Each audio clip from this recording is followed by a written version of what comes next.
Hey, Matthew Gullo here with the Gullo Group over at Keller Williams, and we're going to be talking to Conor Kearns today about how he has become a millionaire real estate investor. So Conor, you're a millionaire real estate investor, a million in assets or more, and you seem to live a pretty frugal life, right? I mean, you could you could have more or look like you have more than what you do. So why? What's your motivation behind all this?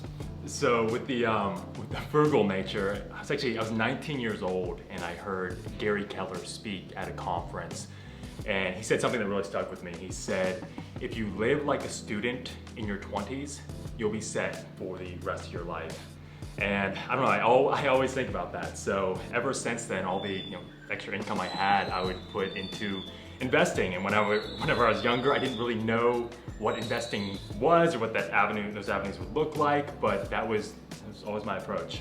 Yeah, nice. I think that was a quantum leap course. It was, yes. Yeah, that's amazing. So, why do you put so much time and effort into all these rental properties? I mean, like, it's a lot of hard work.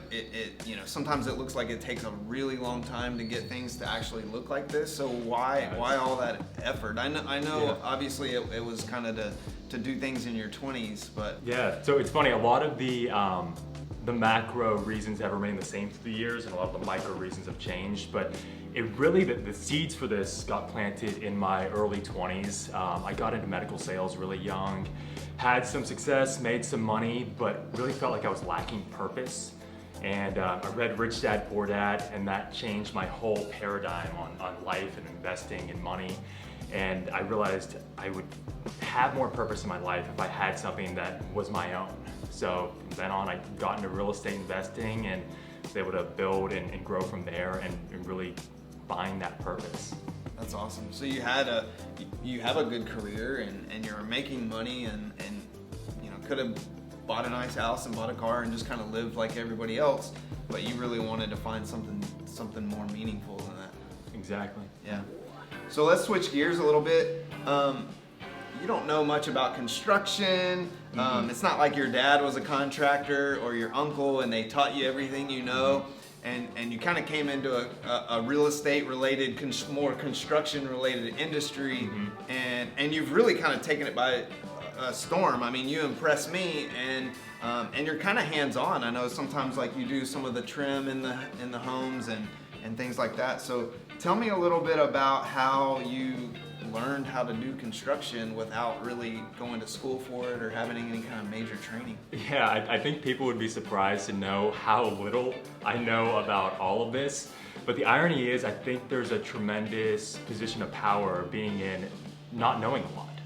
So I'm able to set aside the ego and then trust people that do know what they're doing. So that's really what I've leaned into the last couple of years is talking to professionals, people that are making a lot of money in the space, see what they're doing and really being able to mirror the things that they're having success with. Yeah. So you're in medical sales and like I said, not much of a construction background. So it sounds like you lean on a lot of other people. You're really good at asking questions, and I feel like you have a knack with people, and so through those relationships, you've been able to build a kind of a team around you, and it really sped up your learning probably 10 or 15 fold. It certainly did. So how have you been able to dive into things that you just didn't have a lot of experience at and really make them work, right? I mean, this is gonna be a 2-unit Airbnb and 2-unit rental above, and when you bought this place, it needed a ton of work, and you really over the last 6 or 7 months, you've totally made it come together. So, wow. Yeah, it's funny. So there's a term in Silicon Valley that I really like. It's called MVP, and it's not most valuable player. It's actually something quite different. It's minimum viable product, and that's kind of how I view a lot of this. Yeah. Where nothing's going to be perfect, and I'm a firm believer in done is better than perfect. So I just get these things to the as best as I can get them, and then just keep moving the needle, moving forward, and but just taking action and trying to get these things done to the best of my ability. Yeah. So I work with a lot of investors, and one thing about Conor that's different from pretty much all of them is we go and look at properties, and he just has you have a different view of how you're going to make them work, and your level of confidence and level of like making the decision and then coming in and putting in that work, and the speed at which you do it is very different from most people. Where did that come from? Yeah, it's again, I think it just all goes back to action. I mean, like everything always ends up working out. I think that it's funny, a lot of people feel like investing is super risky. To me, it's been the opposite. The idea of not investing was just tremendously risky, like relying on one source of income. So I don't want to say like fear was a motivator for me, but I saw what could happen to people that didn't invest.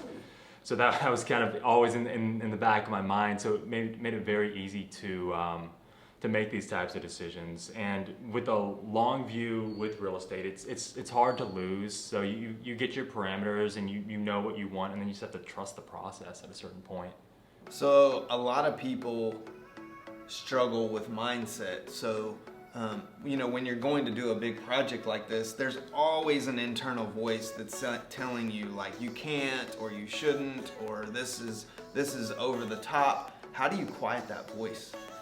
Yeah, it's I found that action is really the best medicine for quieting that voice. And and bottom line is like I love this stuff. This is fun. And one of the side effects, I guess you could say, of being involved in real estate, it's really cool. You get to be around good people like the Matt Gullos of the world, these high caliber individuals, and you see how they operate, and it's very motivating, because I'm like, okay, Matt's buying this and investing in this, like I've got to step up my game. Yeah. So it's really easy to like move the needle in these situations when everyone around you is doing big things. So I just look at those people around me, and that's big motivation to keep pushing. So through challenge and excitement, you're able to kind of quiet that voice and push through. So last question, it's been super fun. I appreciate you doing this. We're talking about being a millionaire real estate investor. What do the numbers look like? Are there any systems or formulas that you follow? Yeah, so what I like to look for long-term investments is not where properties are, but where they're headed. And there's a couple different indicators that I look for. School systems that are becoming better, new construction around the properties. Because the reality is, like, cash flow is great, but appreciation is going to be your best friend in real estate investing. So that's what I try to find. Properties that are going to appreciate well. Obviously kick off some cash too, but the appreciation is really what I'm after. Yeah. Well, thank you, Conor, for joining us today. I hope you've enjoyed this. Again, Matthew Gullo with the Gullo Group. We'll check you next time.